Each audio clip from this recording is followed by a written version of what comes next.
ধন, সম্পদ, ঐশ্বর্য। মানুষ হয় নিজের সৌভাগ্যের দ্বারা এগুলো লাভ করে থাকেন বা কর্মের দ্বারা। সৌভাগ্য আসলে কি? গ্রহের দশা, যা প্রত্যেক মুহূর্তে বদলাতে থাকে।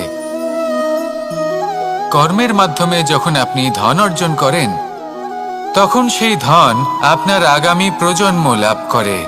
সেটা হয় সে ভোগ করে বা তার জন্য তার ভোগান্তি হয়।